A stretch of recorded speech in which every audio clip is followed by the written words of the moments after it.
Guys, naglalakad kami guys papunta sa Richie Brother guys. Bumalik kami dito kasi yung asawa ko nakalimutan niyang tingnan guys kung meron bang major rock para sa truck niya. Kaya bumalik kami dito guys. Yung anak ko guys. Si hi Yara. Right here, mama. I just wanna show you guys the combine that they use for harvesting their crop in the field, so you have an idea guys how they harvest here, what kind of machine they use for harvesting. See you guys there.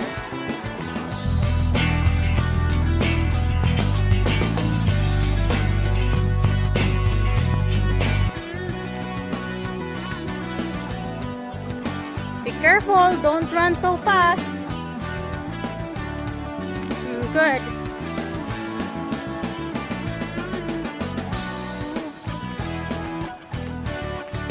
We're almost there guys. Kung nakikita niyo yung mga green dyan, color green, yan na yun guys. Tinatawag nila tong combine.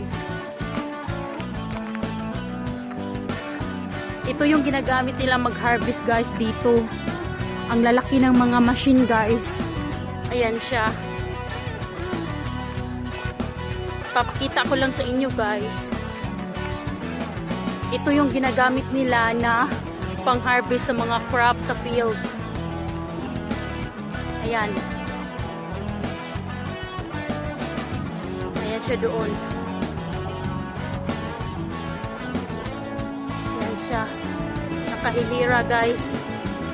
Ito, yan yung tinatawag nilang combine guys. Iba-iba ang mga brand nila guys. Ayan.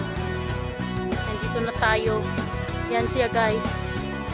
Yan, iba-iba. Iba-iba ang kulay. Iba-iba ang mga company. Papakita ko to sa inyo guys dito. Guys, alam nyo ba guys? Nung unang first year ko dito sa Canada, nung dumating ako dito guys, nung nag-harvesting na kami, tapos ginamit ng asawa ko yung malaki na machine na katulad nito. Sabi ko sa asawa ko na, are you sure that that's the one you're gonna use for combining the crops? Because guys, yung tinanim namin guys na crop, yung maliit guys, yung tinatawag nilang kunula. Yung kunula guys, sobrang liit ng seeds. Mas maliit pa siya sa munggo guys. Tapos sabi ko sa asawa ko, are you sure you gonna use that machine? Maybe pag cut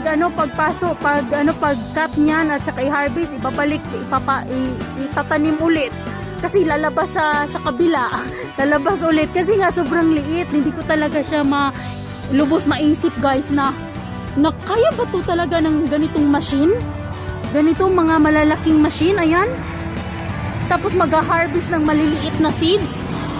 Sobra talaga akong namangha. Sabi ko, wow! That's amazing! Sabi ko talaga, ang ganda naman. Sabi ko, ang bilis nilang mag-harvest guys. Kahit thousands of acres pa yan guys. Sobrang bilis talaga nilang mag-harvest. Kasi ito sobra. Tingnan nyo naman ang laki ng machine. Ayan. Ang lalaki ng mga machine guys. Pag mag-harvesting na guys, I will show you guys how it work. Para makita nyo rin guys, kahit na nandyan kayo sa Pilipinas, at least makita nyo na kung paano nag-harvest ang mga farmers dito, kung ano ang ginagamit nilang machine, at saka kung gano kabilis talaga guys. Sobra namangha talaga ako. Sabi ko, wow. Ang dali lang talaga kasi at saka hindi na ito guys, automatic na to yung dire-diretso na, straight na. Ayan siya guys. Hope you like my video guys. Please do like and subscribe, and see you guys next time. Bye!